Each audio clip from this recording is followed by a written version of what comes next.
Emergency alert, threat level severe. This was no normal Amber Alert. I woke up to the sound of my phone making a tone I've never heard before, sort of a rapid-fire pinging. I turned it on to see what was going on, and there was some sort of alert notification. What was odd was that I couldn't close it or even turn my phone off. The screen simply would not respond to being powered off. I couldn't screenshot it either. All functions other than scrolling were disabled.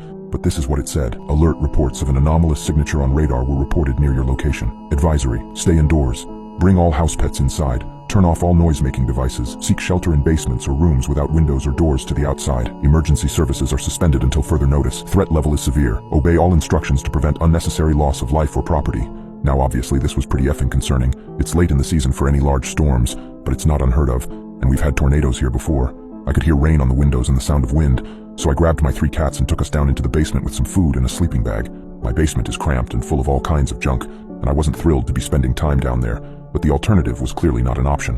While the cats wandered around digging in boxes and knocking things over, I had time to sit and read the alert over again, which is when things started to seem strange. I must have missed it the first time, but now I noticed the warning to turn off all noise-making devices. What did that mean? Why would that be important? Even with a television at full blast, you'd certainly be able to hear a tornado coming. I only realized something was really wrong when I looked closer at the actual alert itself. The interface of the warning wasn't one I recognized. The border wasn't consistent with any apps or the OS. It had clearly been opened by a third-party app, but I wasn't sure which one or how it could have done so. I wondered if it was a virus. I had to work in a few hours, and I didn't want to stay awake for nothing. Leaving the cats downstairs, I went up and turned on the television in the living room. I wasn't really sure what to expect, but I couldn't help feel another jolt of fear when that same message popped up in a traditional emergency broadcast. That awful klaxon made my heart rate spike, so I turned it off and went back to the basement to wait it out. I sent my boss a text on my old pay-as-you-go, which seemed to be unaffected for whatever reason, letting him know I might not make it in that day. As it turned out, he was also in his basement. He could hear what sounded like heavy rainfall and wind outside. We wished each other well, agreed that work would be canceled, and went back to waiting. The cats settled in various places, and I curled up in my sleeping bag and fell asleep. We all woke up at the same time about an hour later. It wasn't as much a jolt as a slow, confused awakening. Something wasn't right. The cat's eyes were wide, their fur puffed up. One, my oldest girl, had her eyes locked on the filthy little window at the far corner of the room. I was absolutely overcome by a palpable sense of dread, but my frantic glances around the room were fruitless. The cats began to hiss, all of them looking at that window now, but I couldn't see anything except darkness. I turned toward the stairs, and the change in direction allowed me to hear something below the growling and hissing. A very low hiss, not like static, but like the sound of blood flowing through your ears when it's quiet. It was incredibly unsettling to hear it coming from an outside source. It was such an intimate, familiar sound, and hearing it that way was wrong. Very, very wrong. And I could also hear, bizarrely, what sounded like calliope music. At this point I was convinced I was losing my mind, or having an incredible lucid dream. But when one of the cats leaped from a box to fly across the room and under the stairs, I realized what it was. I ran to the box and tore it open. I dug through the contents until I felt cold metal. I lifted out the toy, which had been activated by my cat's weight, and scrabbled for the battery panel.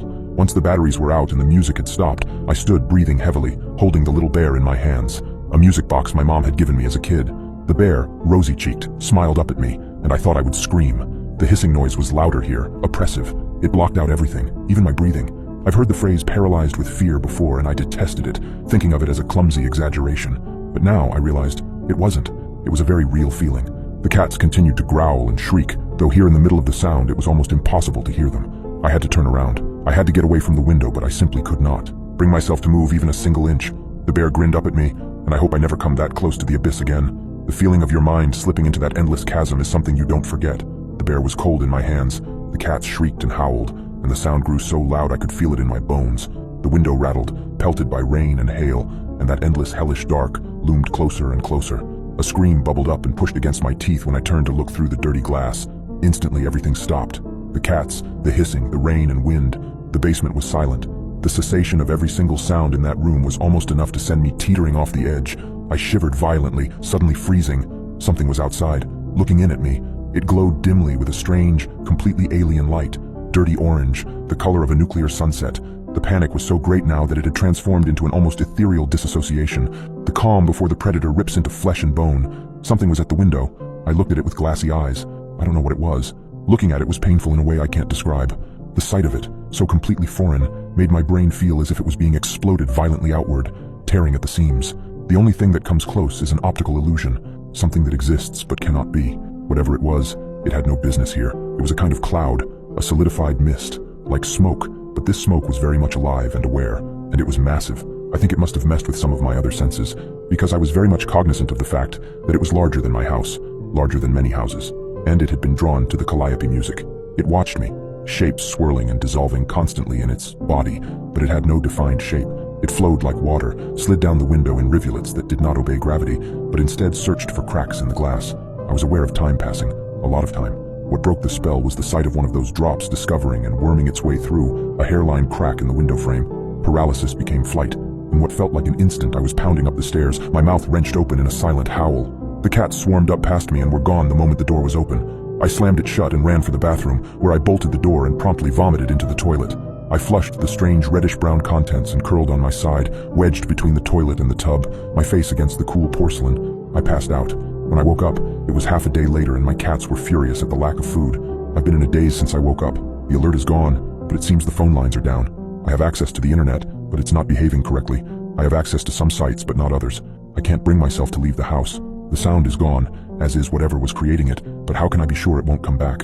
For now, I've silenced everything. The cats are calm and sleeping, but I'm keeping an eye on them for any warning signs. I'll just keep quiet for a while. It's probably best if you keep quiet too.